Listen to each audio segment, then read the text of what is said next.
গড়িতে বাজে রাত 2:30। সিলেটের সিটি কর্পোরেশন অর্থাৎ সিলেট মেট্রো এলাকার বালুচর নবাজার এলাকায় একটি বাড়িতে এই মুহূর্তে র্যাব 9 এর সদস্যরা অভিযান শেষ করেছে এবং সেই অভিযানে এই বাড়ি থেকে একজন প্রবাসীর বাড়ি, এখান থেকে আসলে কোটি টাকার মদ বলা যেতেই পারে, দেশি বিদেশি বিভিন্ন ব্র্যান্ডের মদ সেখান থেকে উদ্ধার করেছে র্যাব 9 এর সদস্যরা এবং সেখানে আসলে একজনকে আটক করা হয়েছে এবং দুজনকে জিজ্ঞাসাবাদের জন্য আটক করা হয়েছে। আমরা যে বিষয়গুলো এখানে দেখতে পাচ্ছি যে দেশি বিদেশি বিভিন্ন ব্র্যান্ডের সেখানে মদ রয়েছে এবং র্যাবের ভাষ্যমতে এই মদগুলো এখানে এসে আসলে মজুদ রাখা হয়েছিল, তারপর এখান থেকে বিভিন্ন জায়গায় সেই মদগুলো সাপ্লাই দেওয়া হতো। এখানে ভারতীয় মদ বেশি রয়েছে, বিয়ার রয়েছে এবং কম দামে যেমন মদ রয়েছে সেমনি বেশি দামে মদ রয়েছে। আমরা একটু কথা বলবো এখানে যিনি অভিযানের নেতৃত্ব দিয়েছেন মেজর সাদমান সাকিব, ওনার সাথে একটু কথা বলবো।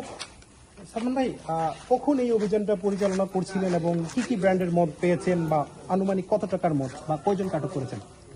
আচ্ছা, আমরা এই এলাকাটা হচ্ছে আমাদের সিলেট মেট্রোপলিটন এলাকার মধ্যে আমাদের 36 নম্বর ওয়ার্ডের বালুচর এলাকা।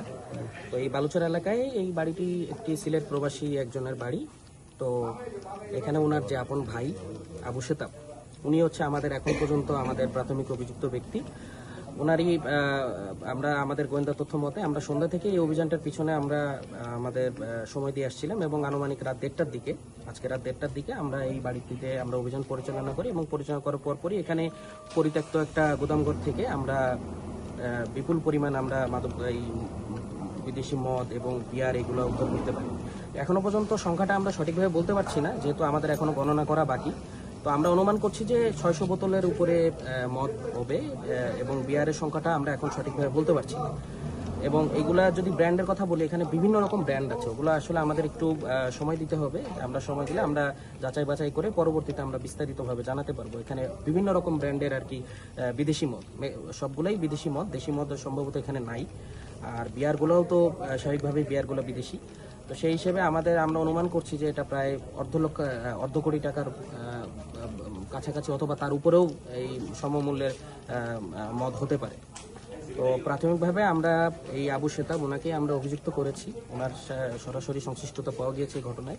এছাড়াও এখানে আরও 2 জন সিএনজি ড্রাইভার, যাদেরকে আমরা প্রাথমিকভাবে জিজ্ঞাসাবাদ করছি, আমাদের হেফাজতে রেখেছি, এখনও পর্যন্ত তাকে আমরা অভিযুক্ত করি নাই। যদি ঘটনার সংশ্লিষ্টতা পাওয়া যায় তাহলে আমরা তাদেরকে অভিযুক্ত করব এবং মূল যার মাধ্যমে আমরা তথ্যটা পেয়েছিলাম, যার সূত্র ধরে, তাকে এখন অলরেডি আমরা শহরে আমাদের অভিযান চলমান রয়েছে।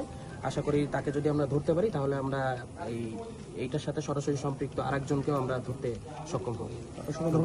দর্শক, আমরা কথা বলছিলাম র্যাব 9 এর যিনি অপারেশনের দায়িত্বে ছিলেন, যিনি অভিযানটি পরিচালনা করেছেন সাদমান সাকিব, তিনি আসলে বলছিলেন যে এই যে ঘটনাটির সাথে মূলত যারা জড়িত আছে তাদেরকেও কিন্তু এখনো র্যাব খুঁজছে। তবে এখন পর্যন্ত একজনকে আটক করা হয়েছে এবং আরো 2 জনকে জিজ্ঞাসাবাদের জন্য নিয়ে যাওয়া হচ্ছে এবং এই ঘটনার সাথে যারা জড়িত আছে তারা খুব শীঘ্রই ধরা পড়বে বলে মনে করছেন র্যাব সদস্যরা।